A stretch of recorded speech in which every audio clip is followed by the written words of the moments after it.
I know this is a Friday. Another problem with fucking London. The only bad show I had high was at the fucking goddamn Hammersmith. Yeah, and we purposely don't book London on weekends, because fucking the weekends mean too much over here, and over there it's just swarms of fucking idiots, so we don't book weekends. So we book fucking Sunday and Monday, but then the fucking God killed the Queen, so then they pushed the Monday show to the Tuesday, but they made Monday a holiday, so the Sunday show was now a weekend, and fuck them, because that audience was the only suck audience in this tour. Where was I?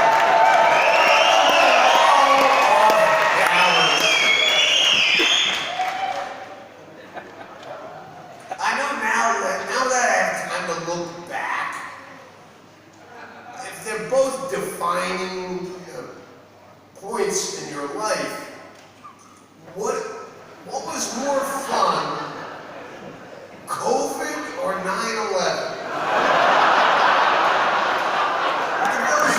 I lived through two,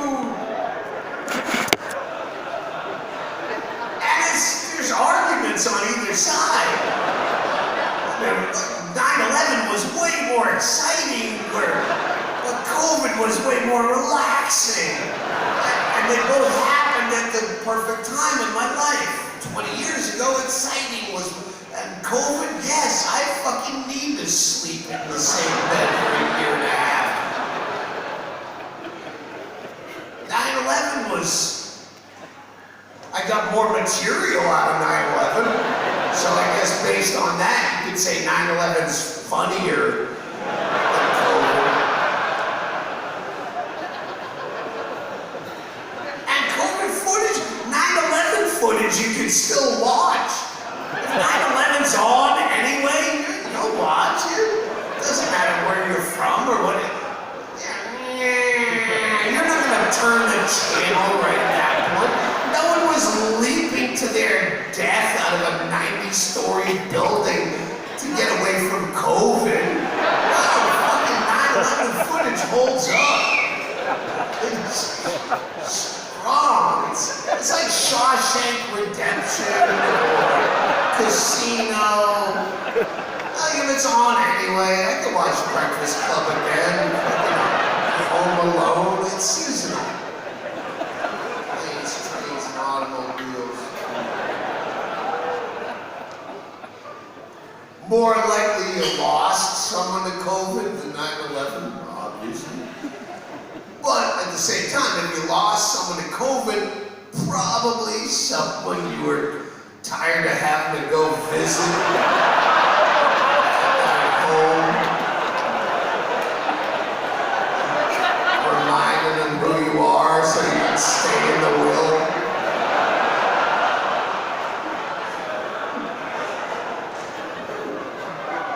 How you doing, Nana? How's our nest egg?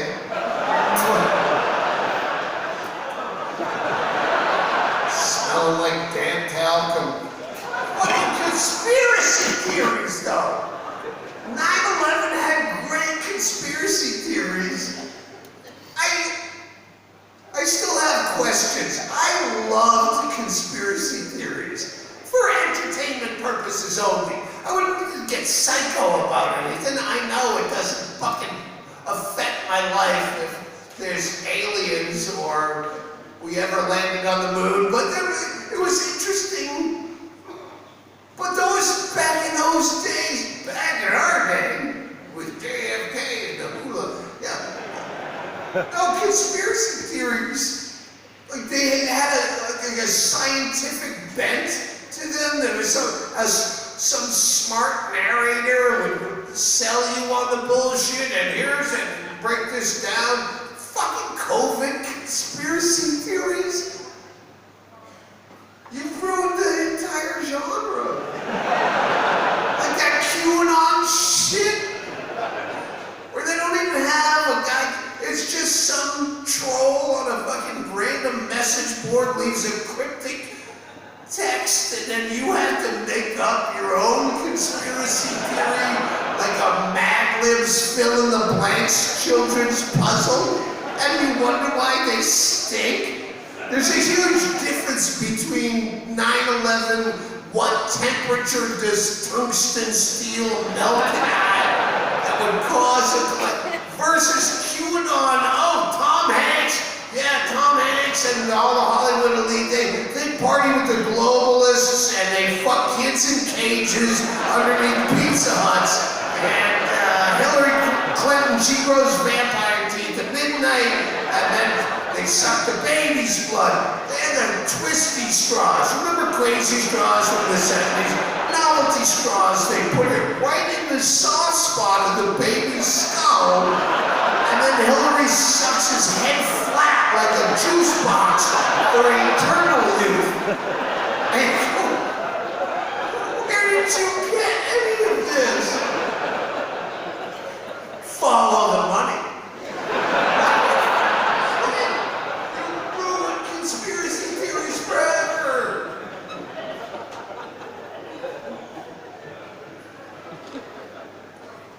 I did Roseanne Barr's podcast during COVID. She's a friend of mine, and she's a comedy fucking legend, and she's still brilliant. She's just a little bit eccentric, let's say, diplomatically. She believes a lot of this fucking QAnon shit. So I'm doing her podcast, and I know her, and she'd start going on about fucking reptile people. And then go back into lucid insane, and then drift back into fucking reptile fucking overlords. I don't know. At one point I just said, Roseanne, does that really sound like that's true? Well, I guess not, if you say that. But how weak was their bullshit that you just sold me or tried to sell me on all this QAnon stuff, and then I just go, do you really think? And you go, nah, this, I don't know that. But then she said the greatest thing that I've heard since the whole shit started. She goes, that's the problem. How do we do comedy anymore when there's no such thing as truth left? Which is exactly the problem. Like, there used to be a consensus of truth, and then people would bicker about the right or wrong side of it. If there was a war in Afghanistan, you didn't question if there's a war in Afghanistan. Now everything, I have no idea. I stopped believing everything a long time ago. And once you get don't care, then everything else is fine. That's how you live your life. Well, I don't even know. It's okay to not have an opinion. It's refreshing to meet people who don't have an opinion. It's okay to not know. I know this is not sounding like probably what you were going to hear from. I am preaching radical apathy. At least in the short term. For your own fucking mental health, if you're anything like me, yeah, don't fucking know. Don't fucking care. No, it's too late for not caring. We have to get past. When I hear someone say, I don't give a fuck. Well, it sounded like you just put a lot of effort and energy into that fuck that you refuse to donate. You have to get past the fucking anger and just be blissfully unaware and bury your fucking head in the sand for a while. If it helps your fucking mental state, just because it doesn't affect your life, most of it. When I see, like, occasionally you see a documentary or news footage about some war-torn country that's known nothing but civil war and rebellion for 100 and more years, and it's flared it up again, and there's footage of fucking bomb craters and black smoke billowing and bullets, and then sometimes you see the old lady in the background of the footage. She's just walking through, oblivious, with her carriage full of wares, and she's going down in the rubble of the old marketplace, and she's gonna start fucking shilling fish heads and goat cheese or whatever. There's sniper fire. She doesn't not give a fuck. She started by, you know what, I'm tired of this. Fuck this. I don't give a fuck. I'm gonna go sell my fucking fish heads. Now, she's like me. I don't care if they're burning down the White House and UFOs are landing. I'm just gonna show up in Glasgow, take jokes, how about sloppy cum and the pussy fucking joke. It's not my problem. The world is not my problem, and it's not my job to have the fucking answers, nor is it yours.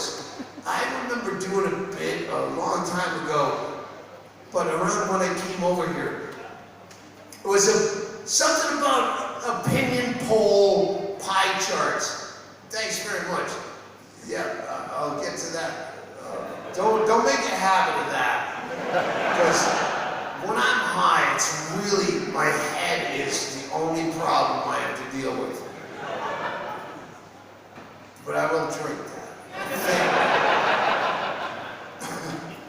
It was opinion poll pie charts, and the joke was something about, do you think that there will be a terrorist attack at the next Olympics? And there was like 70% something, highly unlikely, 20%, more than likely, 2% don't know. And I remember my joke was something like, there should be a whole pizza pie if I don't know. No one should know unless you were a terrorist planning an attack. How would anyone know? And then when I thought back to that now, coming back out of the fucking troubles, that's my target demographic, is the 2% that don't know. You're the only people I need. The 2% that know immediately, I don't know. Just fucking relax. Everything's fine. I don't even feel the anger over here that I feel in the States. But I don't know if that anger is really a thing that's happening, or the fucking media keeps telling you, oh, these people are fucking, here's footage of the people fighting the, but no, every fucking crowd has been great. Except for Hammersmith on Sunday. Tell jokes about the Queen! Some fucking cunt. I was so high. I mean, that room is so big, and this fucking guy, I couldn't see him, but I know what he looks like. He has giant ginger fiery hair around his whole head, and fucking eyes that are fucking walking back and forth against each other.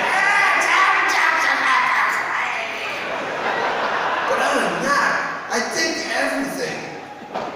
Don't listen to the mainstream media.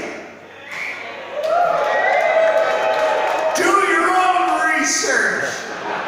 Don't listen to the mainstream media. Click this link. Do your own research. That's what I did during the COVID. I did my own research. I bought a laboratory, and I guess went on eBay and got secondhand beakers and test tubes and a vintage petri dish and a microscope and a white smock and some spectacles to look authentic. And then I rounded up 300 or so COVID patients off a Craigslist solicitation offering free cheese sandwiches, and the buses brought them in. Then I had my clinical trials all in order, my double-blind case studies, and then I just drowned them as witches. Because what the fuck do I know about science?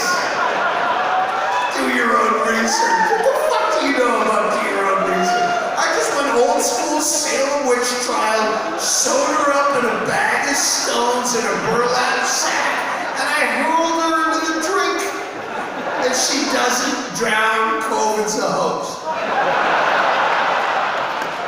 Because what the fuck do we know about science? Research. Show me the fucking science. You want me to get a vaccination? You show me the science. How much would you give if at that point a guy comes out from behind a curtain and he's got a hand dolly with reams of thousands of pages of scientific research from every laboratory across the globe? Here you go. Like, yeah, you said you wanted to see the science.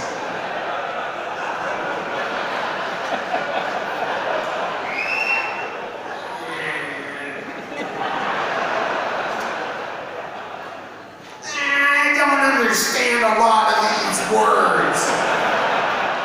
This is like some kind of ambush journalism, making me look a fool. Same as the fuckheads. Show us his taxes. Why won't he release his taxes if he's got nothing to hide? Show us the taxes. Same guy comes out, fucking hand dolly, fork truck, fucking fake billionaires, 10,000 hotels worth of fucking tax returns. You work at fucking Payless Shoes, you make like $18,000 and you still have to have a fucking H&R Block do your tax. Don't fucking... Not more of a... Not much of a numbers guy. I'm more street smart than book smart. That's what I coined that term after I heard someone else say it. I have a lot of anti-government folks. You have to understand how many fucking bits I have written angrily at just one tweet. This one tweet will fucking make. And then I act like there's a whole bunch of people like that, and I know that there's not. But I noticed a lot of anti-government folks have become very pro-government in their efforts to get the government out of their lives.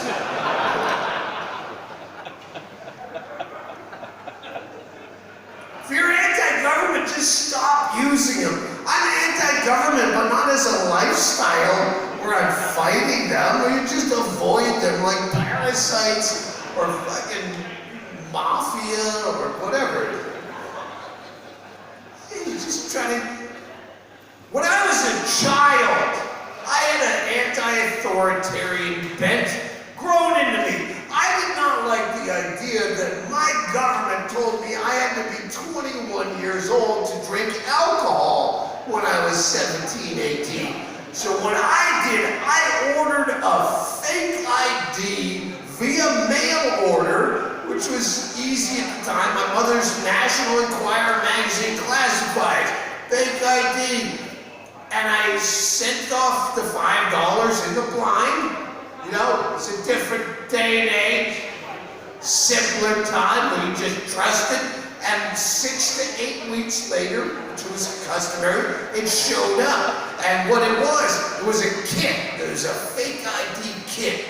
Paper part, you had to put into an electric typewriter and type out your fake name and age, whatever you wanted to say. And then you had to put a picture on it, which meant you had to go buy film for your Instamatic camera, then do original selfies where you can't see, zip, click. Send that to a photo mat, wait 7 to 10 days for them to send it to a dark room in fucking Langley, Virginia, or whatever, hoping one of those pictures fits on the paper. And then you cut it out with an X-Acto knife and you put it on there, and then you iron the whole thing shut with a clothes iron in a plastic sleeve to laminate it.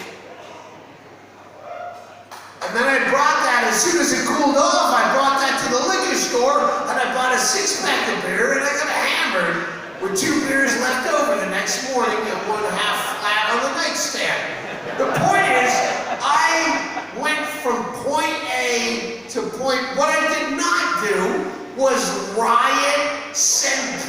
threats to my state legislature about the law. I didn't get into a fucking fist. I didn't go to a town hall meeting and sucker punch a lady and go viral. I circumvented the government altogether in the process. It wasn't about the principle of the thing. It was about the drink. I wanted a drink. The liquor store wanted to sell me a drink. The fake ID people in Chula Vista, California, with a P.O. box, wanted to send me a fake ID. Everyone worked out, and the government was not involved.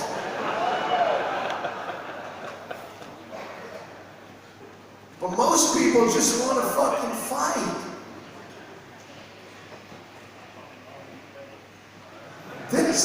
I haven't seen yours, but I'll show you mine. This is a Vax card where I come from, in my country. This is a Vax card that people are fucking punching each other in the heads and maybe we're ripping it up like it's Vietnam. Do you want to get from point A to point B? Do you want to fuck? This is a fucking index card. If you can't see it on the Jumbotron, this is a fucking... There's no hologram or chip in it. There's no magnetic stripe. There's no photograph on it. You don't have to roll it into a goddamn electric typewriter like I did in 1984, because it's written in ballpoint pen. It's not laminated. You don't even need a color copier to fucking fake them. If you can't fake this, you need government in your life.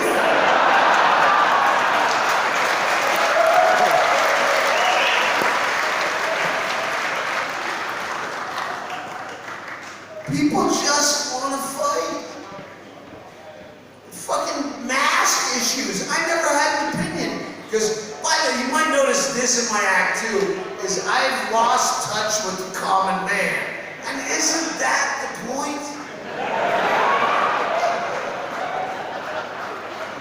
Isn't what the common man has in common is they'd rather be just getting drunk and yelling at people for an hour than doing what they do? Yeah, the only time I saw people cross party lines during the fucking times was reopening schools. That's when it went on. The biggest fucking left-wing, liberal snowflake, cancel culture cunt, and the biggest right-wing Nazi, Asian-punching fucking militia man, if they had kids, oh, they're locking arms together. We gotta reopen these schools! I mean, fucking now! Our children are suffering! No, you're suffering your fucking children! And everyone knows it, and we're all laughing at you. You would have never had that brute of mutants if you thought for 1 second that you were gonna have to spend 18 months of 24 hours a day in fucking 920 square feet of manufactured housing with those fucking Klingons crawling all over your fucking skull. You're trying to do a fucking pap smear on a Zoom call. Fuck you. You spent 3 days at SeaWorld with those little bucket of pigs, and you're rethinking Roe versus Wade. No care about your fucking children. My kids love school, though. They need no child likes school. School is the biggest fucking, if I'm triggered or a victim, it's fucking school. And nothing in my life was worse than, Every reason I'm terrified of prison is every reason I was terrified every time I had to go to every goddamn day. Who should I sit with? Can I dine with these? Who can I rape in a shower?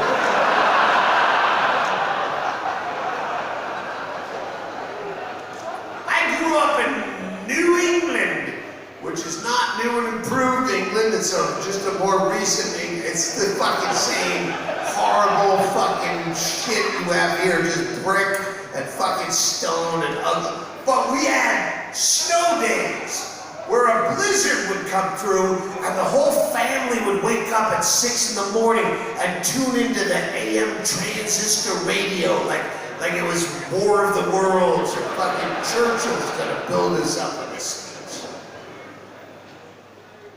Waiting for the school closures. Because if there was snow, it's invariably a lottery for children. That's how I became a gambling addict. School closure. I went to Tatnick School, and they did the school closures on snow days, alphabetical order. So Tatnick, it was fucking torture. Just please, Auburn schools closed. Burncoat closed. Chandler open. Oh, you poor bastards! Pass quickly. I feel sorry for you, please. Darn. It was like edging porn for children. Please, mistress. Please, make it end. Get down the tea, please. I'll do anything. Noted. That's coming back. If they had told me Tatnick School was closed, I would shit my fucking footy pajamas in ecstasy just at the idea of one day of not having to go back to that sadistic penitentiary that they sent me to. If they said it was closed for a fucking year and a half because of a jacked up flu virus, I would have shit my pants every day. Just so I didn't jinx it. People who won't wash their fucking game-worn jersey when they scored a lot of time. Why am I trying to riff on this? I'm using American sports references, just going back to the parts he knows, Stanhope. Well, you're the one that likes to get high. Well, you're the one who drank too many vodkas while you were getting high. Sorry.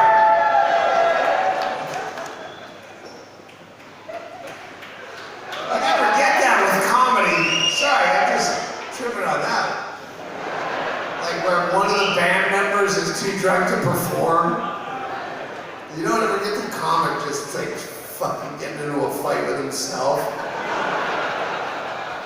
I'm gonna leave. No, you leave. Brian, I'm not ready for a drink, but I know that you're fucking high as shit. I'm gonna need a drink in probably about 10 minutes. Let me go to those high notes, because I don't know what I was talking about when I just started.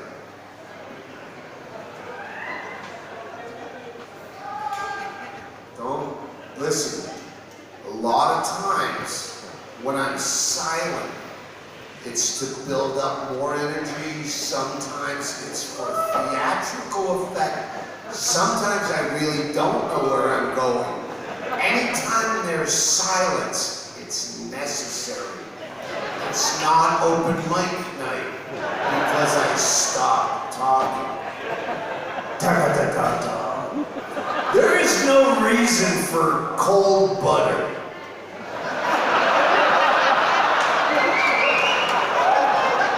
It's always tops on my high list. Like there's other notes in here that have actually made it into the ayahuasca. Well, now that bit is in the actual act.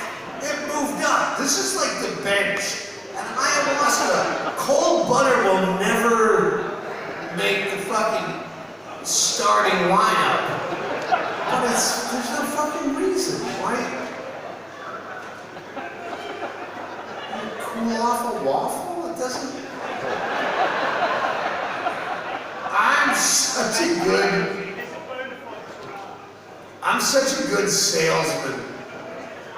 I could sell actual pussy in a fleshlight factory. That's... Real doll, would that be a better reference over here? Either way. It's a fucking very offensive joke. I'm saying I'm such a good salesman, I could sell actual pussy. I'm assuming in this joke that any normal man would rather fuck a silicone facsimile of a vagina that's stuck in a tube and vibrates that he bought through mail order than slum it with one of you actual ladies with a real vagina and sentient hopes and dreams and ideas that you want to share in a conversation in a bottle of wine. And I'm selling the pussy. I'm selling the actual pussy. Some fucking old white privileged man is selling your pussy inside of a fleshlight factory. Like I have that much gumption, I hate that I have to mansplain how misogynist this joke is. You just sit there with your perfect lives. That should be in the fucking big show. I told you about that. Oh wait, you said nothing. I'm gonna do this just because you're fucking patient. People with the fucking masks on the airplanes. I know this milk is spoiled. Anytime you're bringing up COVID at all, but masks, that's spoiled milk. But I got shit because, I'm supposed to be the anti-government guy, libertarian guy, whatever. I have no idea what I am. But I had a picture of me with a fucking mask on, and he was all talk, but now he's collapsing to the government. Because I didn't have a fucking opinion about masks, because it didn't affect me. All of our opinions were about what helps us. If you're a bartender and you're gonna get free fucking, I don't know what you get. Stop riffing, Stanhope. Get to the point. There's a reason there's a list in your hand. We didn't pay this much money and wait 2.5 years to watch a high drunk man read off of notes. Yes, you did. Yes, you did. Human trafficking begins at childbirth, but that's not where I was. Yeah, fuck that. Fuck that whole bit. All right. Human trafficking. I listen to relaxation tapes at 3 times speed. Your body's a vessel. The body's a vessel is floating with knowledge. Every part go through your limbs. You feel your foot relax. You feel your, and then you go to the other foot. The foot relaxes. And I said, I'm not relaxed at all.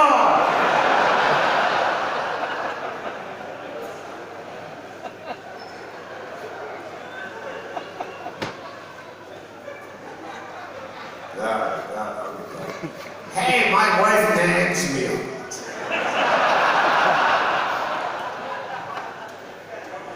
You know when you tell your significant other that you agree, yeah, I'll do that, yeah, we're gonna do that, like fucking bed and breakfast or marriage or something, but you don't set a date. Anyway, bingo!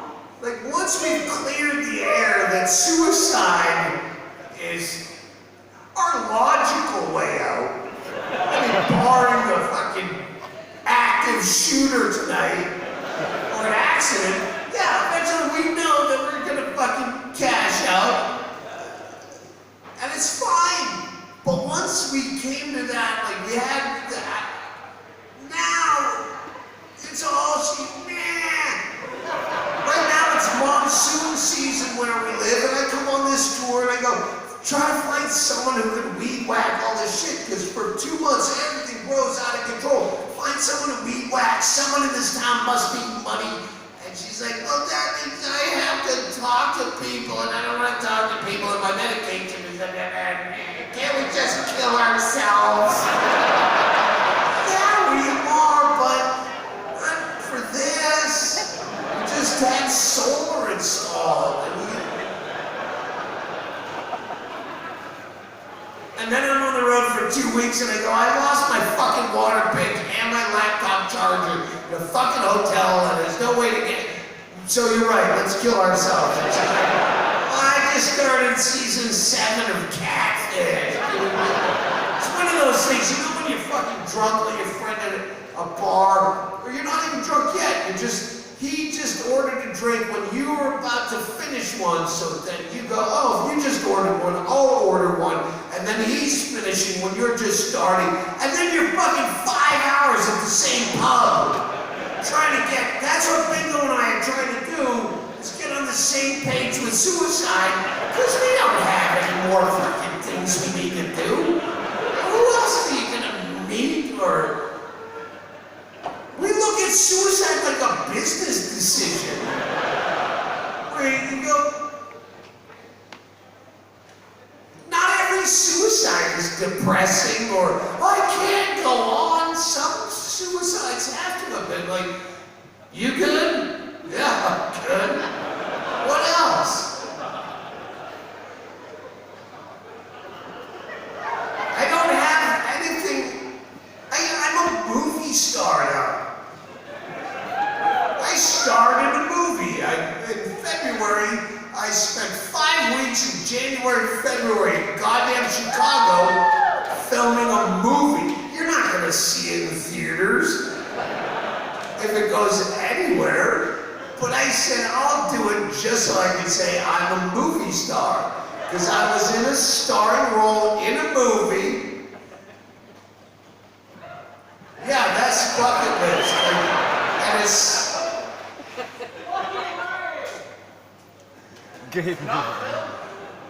Let that sit in for him.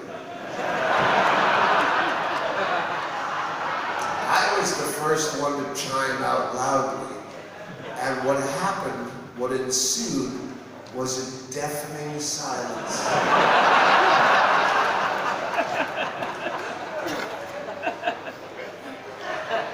Then lasted.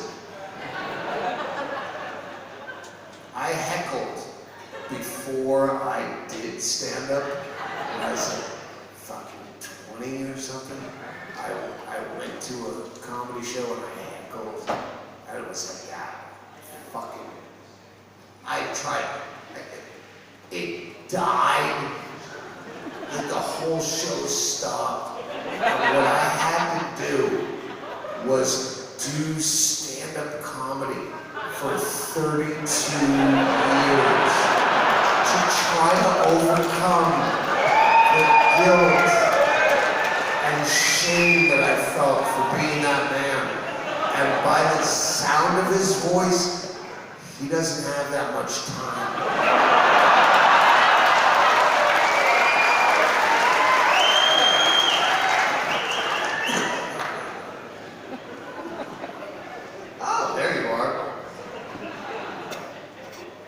Caught on this dog leash, I swear to God.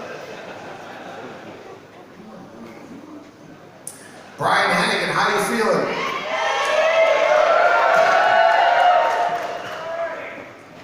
Doesn't want attention right now. Hey, you know where I was right before I talked to the heckler thing? I was in something. Jesus, it wasn't even Reagan? All right.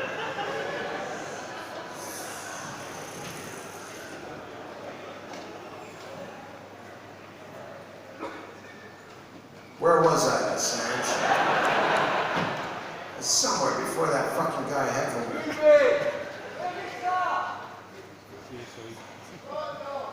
Is there anybody here tonight that didn't want to be here? Where are my people tonight? Where are my plus ones in the audience? Where are my people that's, oh, I got an extra ticket because Bruce was going to come, but he died.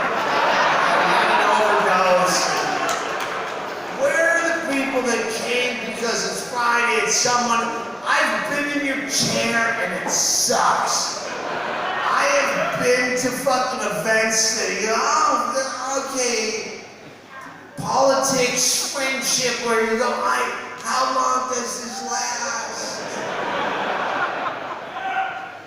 It's the fucking worst. Yeah, I'm assuming you're agreeing, but you're too far back for me to hear you. I talked to the staff at length before the show tonight, and I didn't understand most of what they said. I wrote about this in some book where I come over here and you go to fucking Glasgow and you, oh fuck, Grado, if you're here, I didn't get back to your goddamn thing. Grado, I was supposed to do his thing, but I didn't read the goddamn DM because I thought I'd remember it. If you know Grado, tell him, fuck, I would have done your goddamn interview, but I forgot to look. Stop going through the paperwork in your head and do your set, Stanhope. The people, the plus ones, oh wait, better yet, where are my only ones? Who's here by themselves? Fuck yes, fuck yes. That's the only way to go out, ever. Go by yourself. And I get emails all the time.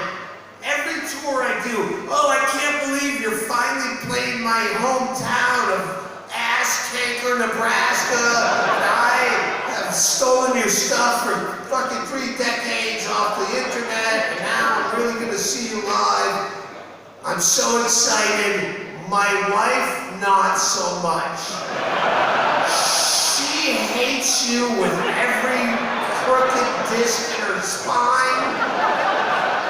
You're a point of contention in our fragile relationship. Sometimes I put on your specials just to irritate her before the cops show up.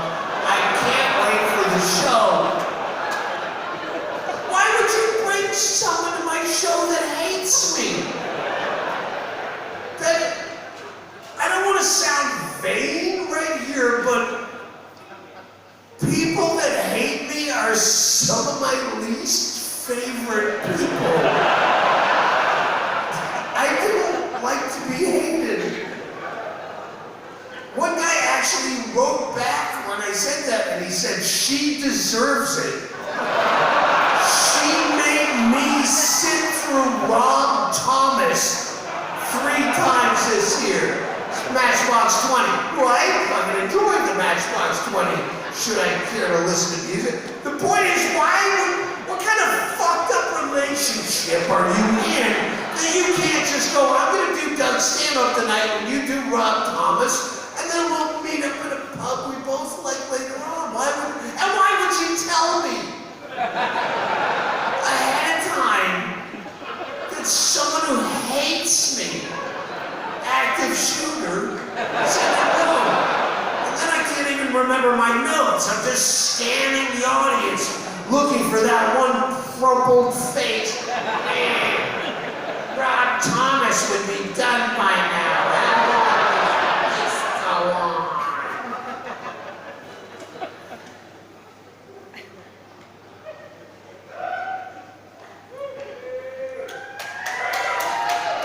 I'm jumping around here. Team meeting. See, I switched one thing that would go there. Oh, fuck, I didn't get done with that. The ticket price is what you... See, I front-loaded that. When we started this, I don't know what fucking queered me off that thought in the beginning, but it should go here, and it cut in line in my set. When we started back after 18 months off, it was like starting comedy all over again. It was gone. And so we do the Mountain Time Zone, which means Idaho, Utah, places that you can imagine exactly what they are. Montana, places that just happy you showed up to look at them. So after a long layoff, go fucking work it out up there. 4th night in Cheyenne, Wyoming. And drunk. Me and Junior, my opener, we got so drunk that, like legendary, on the way home from the gig, we stopped at a bar called the Corner Bar, I believe, and I walked in, and there's a bunch of people from the show, and I just told them, hey, I'm celebrity bartender tonight. And I bellow this out, and the guy goes, well, I have to call my owner. And I go, you do that. And I start fucking taking over the bar. And there's enough people that make him think that, this must be legit. A guy was sitting at the bar with a fucking prosthetic leg, which is no different than fucking Newcastle or here probably. There's probably one in every 3 seats. He had his prosthetic leg off. And then, so I go, house shots! We're gonna make it in the prosthetic leg. I'm fucking filling it up with ice and vodka and soda water, not realizing that it's all spilling through the bottom into the tub of drink ice. I am fucking everything up, and then the owner comes racing in because he's like, well, you're gonna cost me my liquor license. Get the fuck out of here, man. Like fucking Bad Santa in that opening scene. Like, I don't think you guys even cared about licenses up here in Wyoming. Next morning, Junior and I were so hungover we couldn't eat solid food. And we're just 4 days into trying to learn comedy again. We had a 64-ounce, half-gallon of V8 juice, tomato juice with lots of vegetables. It's good for you. So we go, let's just try to chug this whole thing. You go, I'll go, hydrate, vitamins, get to Colorado for the next shit show. We get to Colorado. I race in first to be first to sit to pee. Because that's what you do if you have any knowledge about life. You always sit to pee. There's nothing emasculating about it. It's relaxing. It's joyful. Just fucking calm down and let gravity do most of the work. And you don't know what's going to happen. At my age, my asshole gives up less resistance than the Capitol Police. So, I don't know what's going to happen. I just know there's no pushing involved. I ignore the rest of my body. This is me, and you do your fucking thing. And I did have volatile diarrhea. It was fucking explosion, spurting diarrhea. And I'm a fan of diarrhea too. Because diarrhea is a sponsor of my podcast, and they're a non-profit. Because it's so fucking rifling quick and efficient. I mean, it's just now, it's over. You come back to the fucking bar and they go, oh, you pissed really quick, mate. And you go, that wasn't piss. Thanks, diarrhea. But then I turned around to inspect my product, and oh good goodness, what was in the bowl looked like completely unadulterated, undiluted, straight up V8 juice. No fucking pebbles of anything. And I go, I don't think that's how the body works. That looks like it could be death. Any other comedian would have looked at that going, that's not just a warning sign, that's a warning sign. 4th stage colon cancer. That is just fucking blood. You don't eat spaghetti and meatballs and then 3 hours later shit spaghetti and then meatballs. That's fucking death. And any other comic would have canceled his entire tour and called his wife crying just looking in that bowl. I had a great show that night by ignoring it. That's what you pay the ticket price for, is my commitment to the gig. No matter how many times God tries to stop the gig from happening. I'm gonna check my high notes one more time. I know we're closing, but I just want to make sure.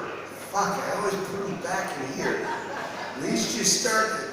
Any comedian who ever says, I'm my own worst critic, I assume doesn't have the internet. I used to think nobody hates me more than me. Oh no, there's people trying harder. God damn it, my nagging wife about suicide. I started it and didn't finish it. This has been my problem a lot of times in my life.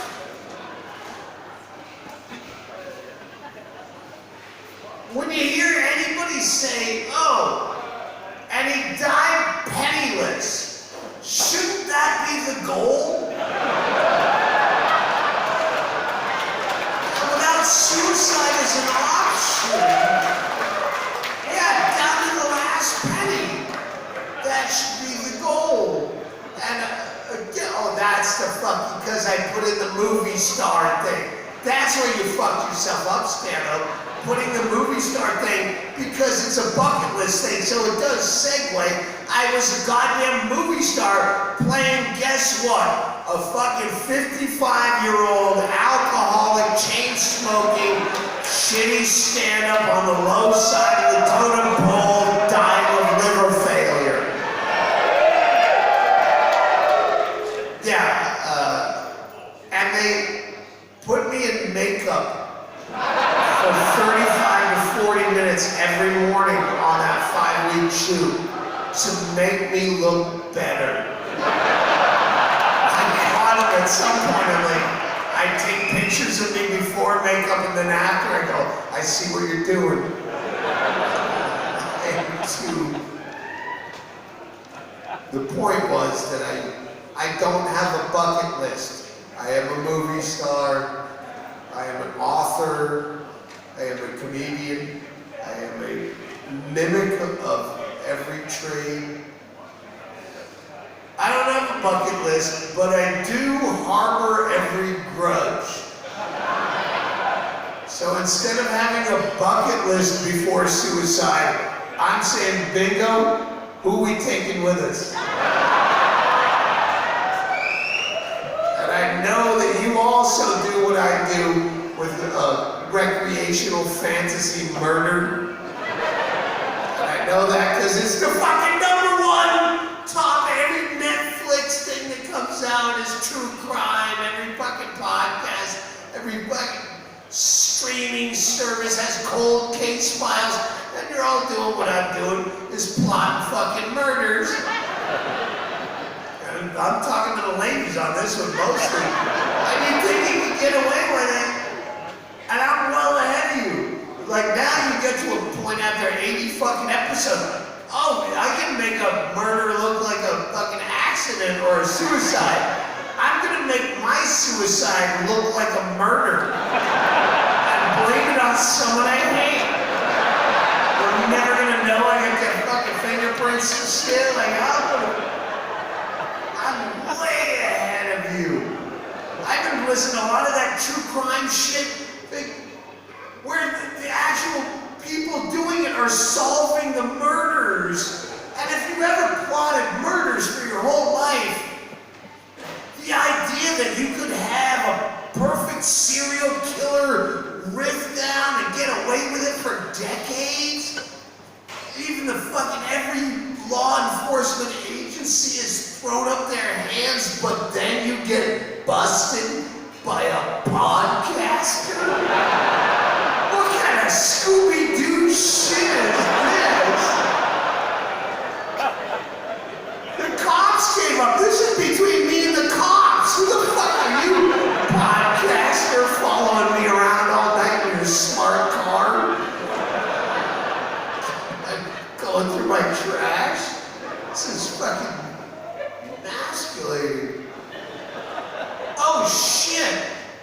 I have a lot more material to do. Alright, we're good. Again, couple things that leave you with the high thing is sense of time. I'm fine. I fucking just checked my watch.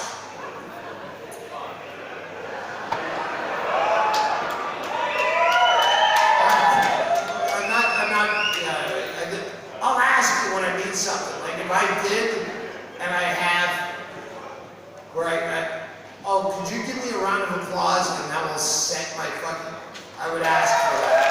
No, I'm don't look for social cues from me, as I'm as fucked as you are.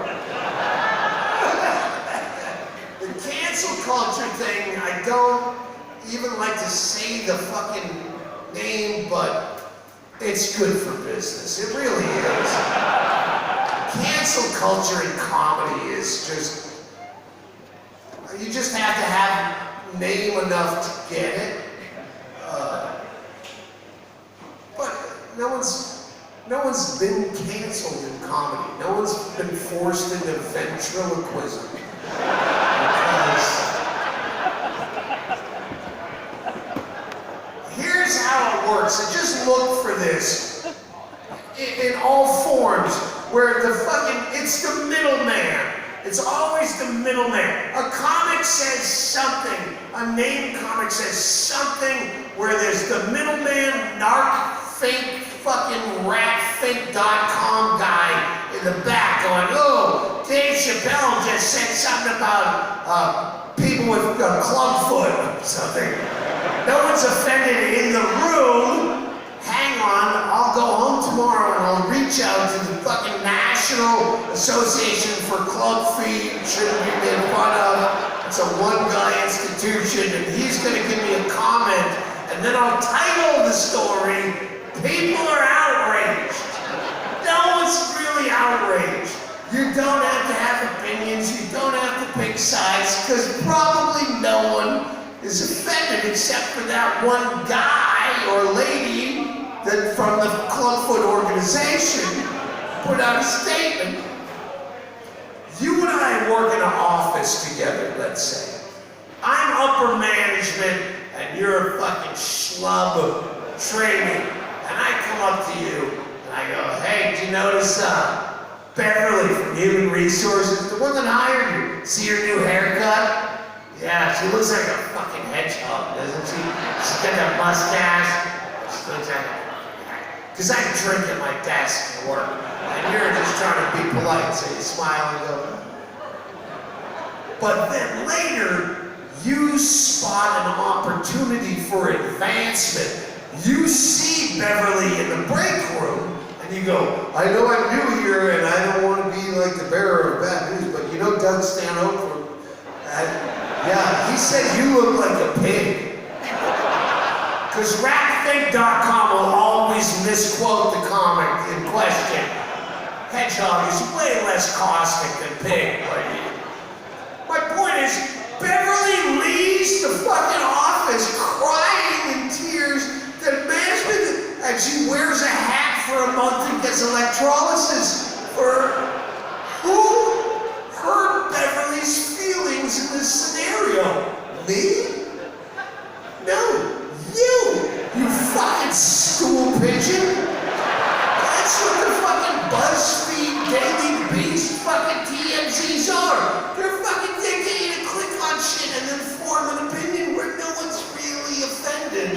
I feel bad for the people that got in the undertow of all the cancel culture shit where, oh, we couldn't get enough of fucking with celebrities, let's go after, like, people that were decent people that have done nothing but basically good shit their whole life, but then fucking rat narc, we unearthed a picture of him. He was a dean of a college or a fucking captain of industry, but here we found he in 1979 at a Halloween fraternity party, he dressed up in blackface.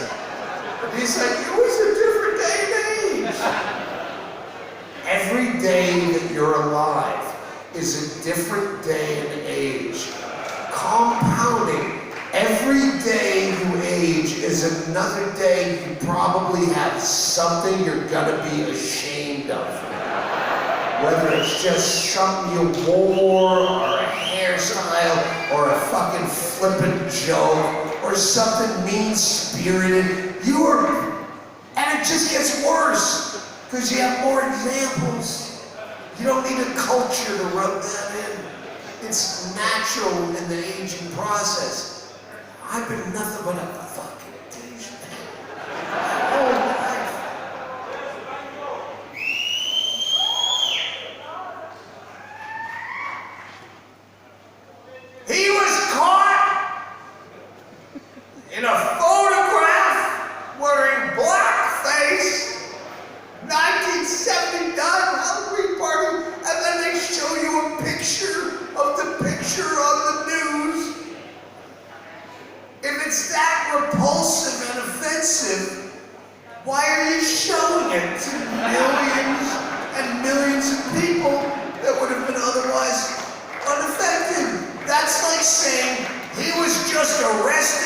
being involved with child pornography.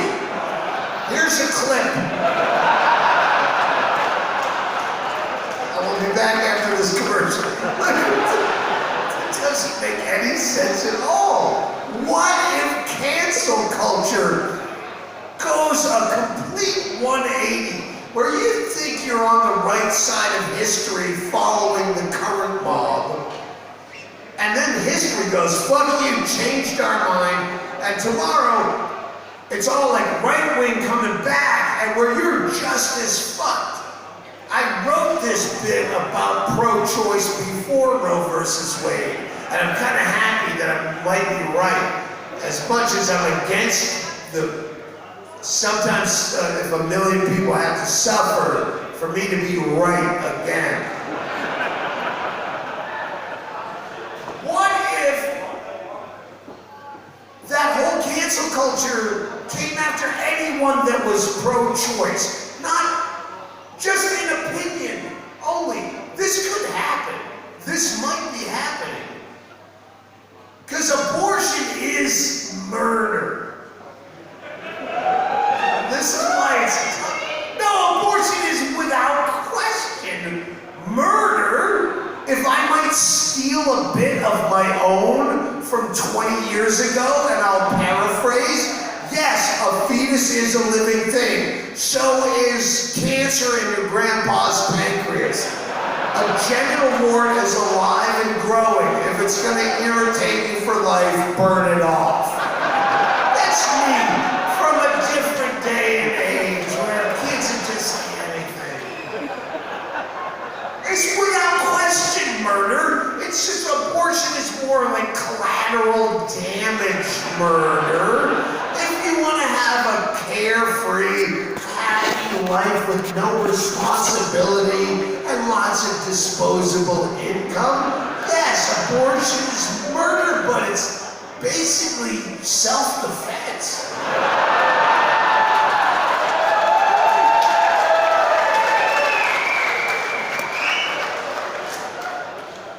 So what if tomorrow morning your whole world is torn asunder because cancel culture went right-wing and you didn't even have an abortion. You didn't provide an abortion. You just had the opinion that that was okay for a woman to choose. Maybe they unearthed a photograph of you from 1979, dressed up as an abortion at a college Halloween fraternity party. And now no one will talk to you. You're shunned and you're fired. Even your neighbors are moving their houses so the back of their house faces your house. They fucking hate you. And this next joke doesn't even segue. But watch what happens at the end.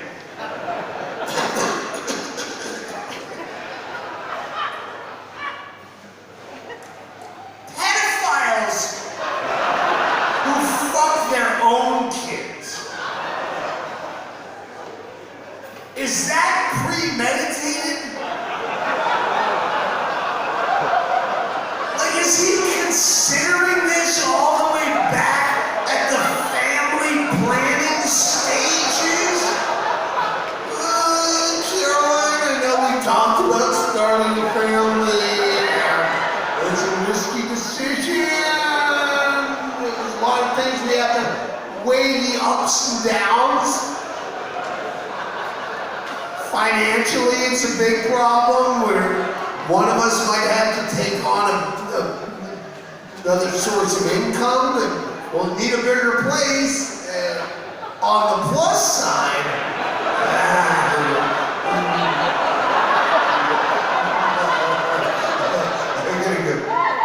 is he playing the long con?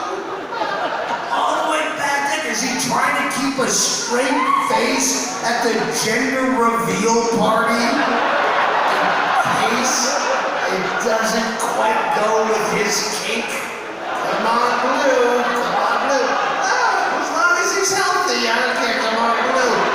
Pink! Oh,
it, but I put an abortion reference at the end.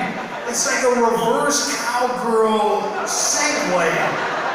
In comedy, this is one of the most difficult things to perform. It's the triple Lindy of going from abortion, hammering in a kid fucking bit that I can make a little bit worse than I will. Remember that statistically, most perpetrators of sexual crimes against children were also themselves sexually abused when they were kids. So keep that in mind. Believe victims, have compassion for victims, just probably don't have them babysit. There's numbers in that joke that if you were sexually abused and you're from here, so you were. I'm not saying you're not a good babysitter. You're also from fucking Glasgow, so you think you're fine to drive drunk as shit. But yeah, statistically, you probably get an Uber. See, I made that worse by making it less funny. But I'm also back at abortion. Now that Roe versus Wade has been overturned, I'm learning how to try to monetize my fucking stuff. Things old people don't know. You know, we're gonna put out YouTube tutorial videos about how to do at-home abortions. Follow the money. But I know now that we can't title them like that, terms of service, don't want to get the channel shut down. So we're gonna have to put fucking wink, wink, nudge, nudge, instead of at-home abortion. Today, on today's YouTube tutorial, we're gonna show you how to get a rat out of a mannequin.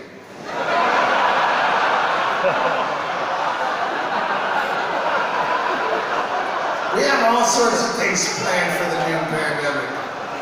Whatever's happening next.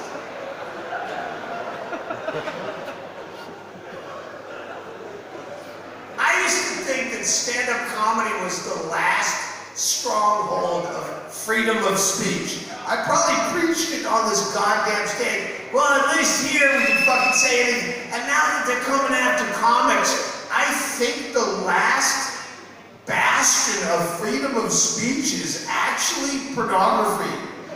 Because when I watch porn, and I watch a whole spectrum of porn, different kinds of things, just to try to keep my finger on the pulse of what's going on with the kids today. And I don't know what kind of pornography you watch, but I do remember earlier in the set saying noted when I get a very big laugh on edging porn in a bit about kids listening to school closures. Oh, now you forget that laugh. That's why I said noted, so I would have the fucking house play back the laugh I got when I said edging porn, and now you're on the spot. You don't know anything about any kind of... I watch all sorts of different kinds of pornography, and a lot of times now I'm even taken aback where I'll get, oh, I don't think you can say that word anymore. Like they're gonna be in trouble. No, they're fine. You can say a lot of those words in that specific fetish at least. That's gonna be the end of my career. I'm just gonna be the sloppy bottom in gay porn, getting pounded from behind while I deliver irritable monologues straight to camera, Errol Morris style.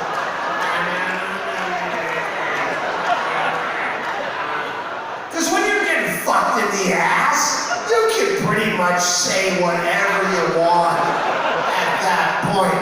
No one's ever gonna look at a man in this position and accuse him of punching down.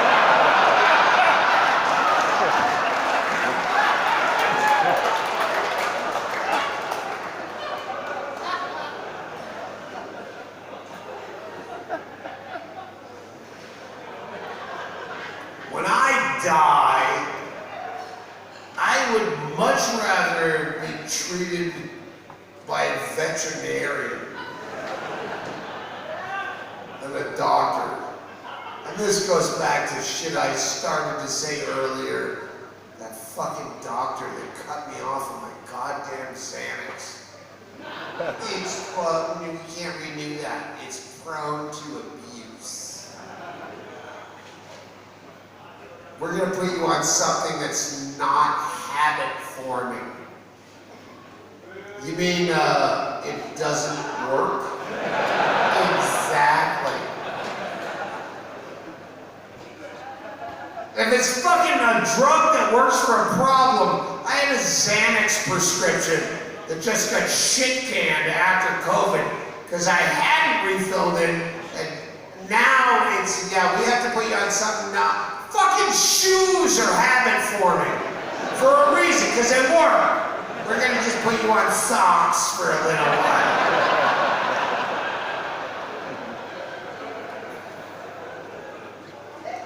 Fucking everyone in the States is fucking partying on drugs I actually need.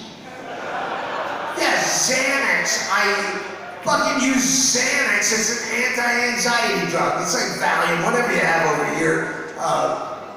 Yeah, and I use it as prescribed, at the dosage prescribed, for the reason it was prescribed, kind of. I didn't manipulate. I got it for flight anxiety. I'm afraid of flying, and I fly all the time.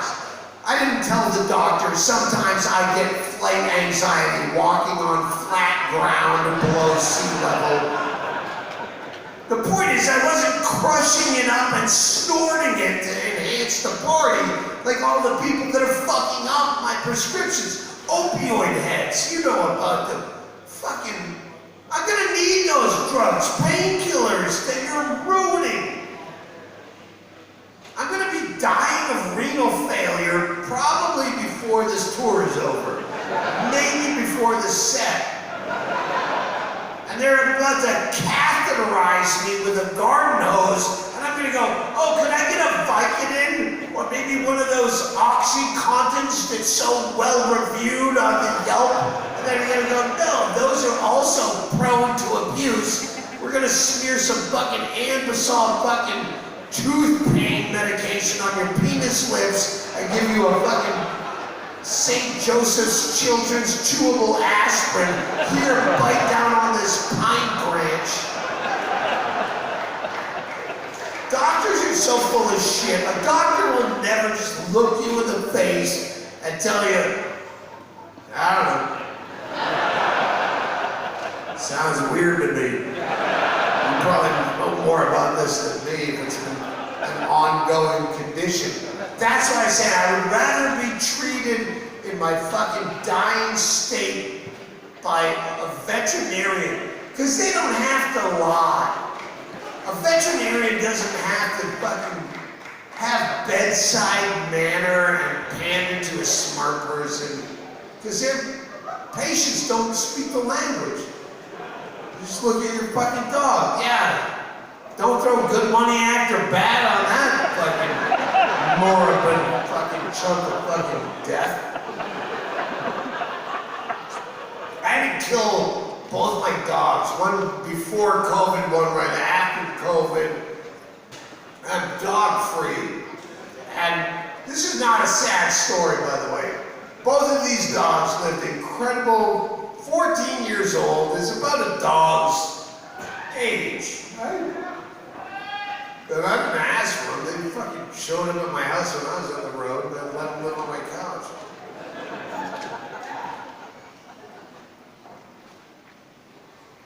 We moved to Arizona, and Bingo and I got both these dogs in the first year. And I remember using, Ichabod was the first dog I had to kill. I remember using his age as a frame of reference for time, where I said to Bingo after we killed him, I go, can you believe we have lived here for an entire dog? Just the years just roll by, a whole Ichabod we've been here. The dog developed a cough, which I thought he was mimicking my cough. Like they say, pets start to resemble their owners. I thought he was doing an impression of me. No, it turns out that cough was lymphoma that had spread throughout his entire body and into his bones. But it sounded like me. So when the veterinarian's telling me this on the phone, I don't know how to react. And I said, probably stupid, but probably natural. I said, how long do you think he has left? And then I could hear her eyes rolling in her head, like, what, do you want me to guess? I don't know, 3 weeks, a month? And I'm like, yeah, I guess that's enough time for him to get his affairs in order. I realize what she's saying. When you have a pet that is diagnosed as terminally ill, you have to decide how long it has left. Unless you're some fucking weird Christian scientist that doesn't believe in medicine, and we're just gonna watch him die the way God made him die, like when you spray a fucking caterpillar with Raid and watch him all curl up in it. No! You have to fucking... And your dog is never gonna give you a hint that it's time to go. Your dog is never gonna go... Your dog's always gonna act like he's so excited. More so when he's fucking done. I'll go for a walk. I can't use my back legs. I'll just drag my back legs. I wag my tail to show you how excited I am to see you, but it's so laden down with lumps of tumors that I'm just gonna drag like a fucking dragon's tail in the sand. I wanna go. So I thought, what does Ichabod love to do more than anything? Let's send him out in style, but my fucking dogs didn't like to do anything. They sucked.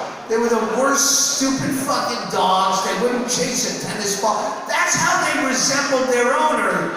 Is they just fucking lay there and do nothing all the fucking time. The only thing Ichabod liked to do was beg food. If you had fucking a spare rib at football Sunday and you tried to hide from Ichabod, you brought your own outhouse and you hid with a fucking... He would show up. It's fucking one bad hip out this way, good hip, and then the fucking... Even fixed, he could get that dripping fucking pink... He would have a pink tongue and the pink dong, like synchronized swimming. Just to beg food from you. Get the fuck out of here, you gross pig. I go, that's what Ichabod likes to do, beg food. That's how we kill the dog. Feed this dog anything he wants until the day he dies. If he fucking begs your pizza crust, you fucking drop that pizza crust. Neighbor, anything that dog wants. I would bring my dog Ichabod to Safeway grocery store. Monster plate. For 14 years he lived. Every time, Ichabod, get in the car, we're going to Safeway.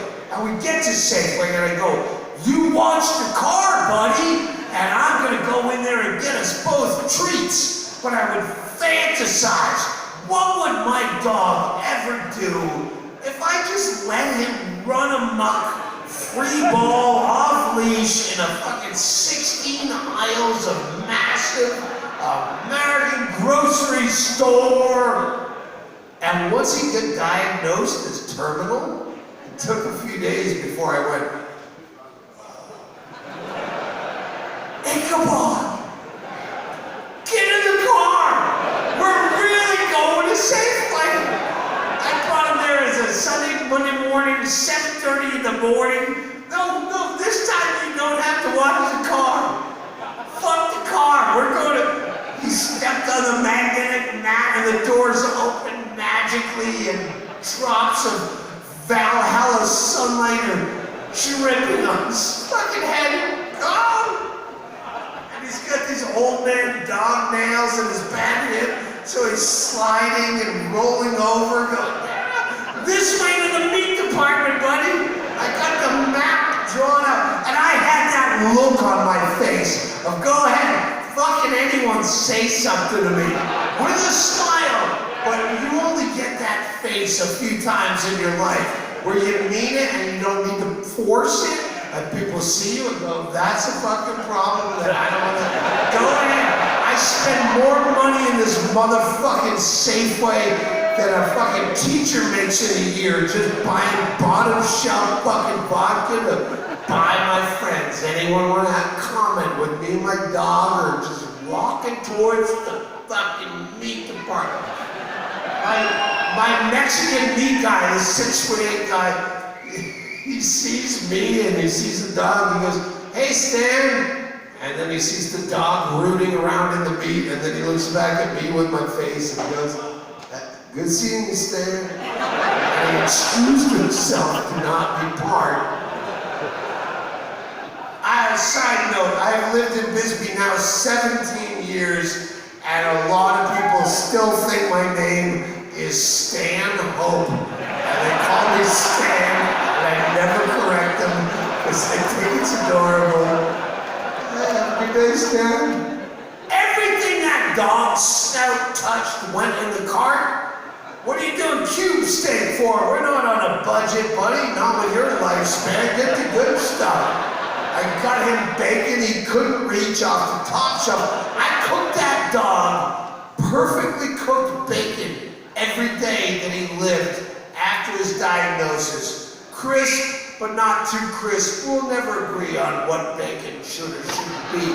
But we can agree that when perfectly cooked, because that's how we decided when to kill the dog, is when he was no longer interested in perfectly cooked bacon. This goes for all of us. When you no longer have an appetite for perfectly cooked bacon, it's time to call that lady with the needle. And that's what we did to Ichabod on April Fool's Day of that year, because he's a comic stock. He's not going to buy this on April Fool's Day. Oh, sure, you get a lady who does house calls, and I'll feel a little pinch. Now, so that's how we killed Ichabod, and this is fucking cliched to close with.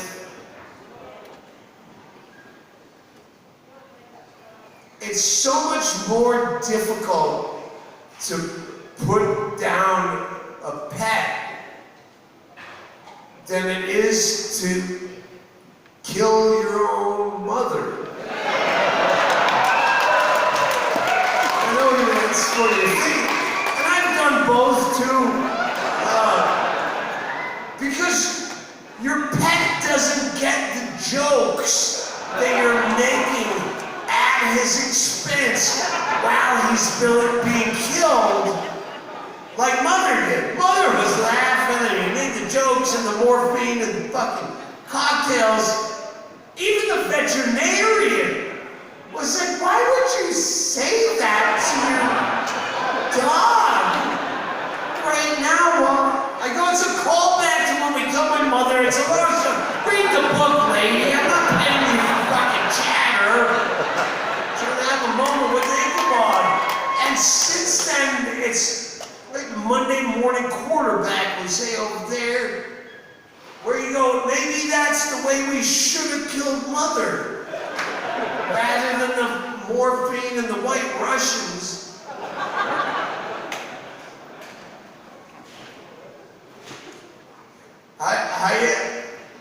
How you hanging in, Mom?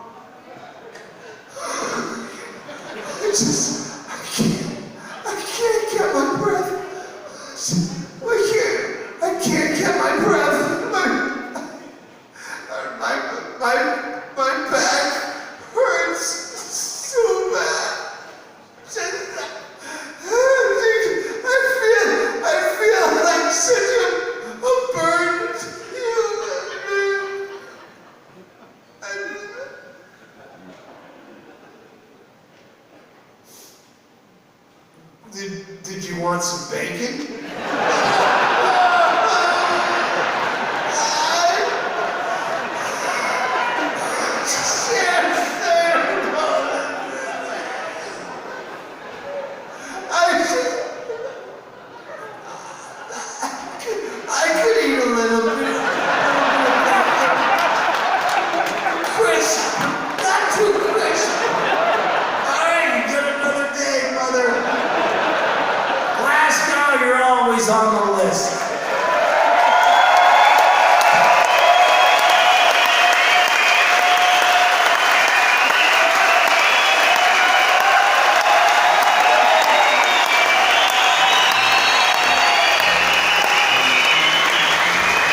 How's your mate? For years.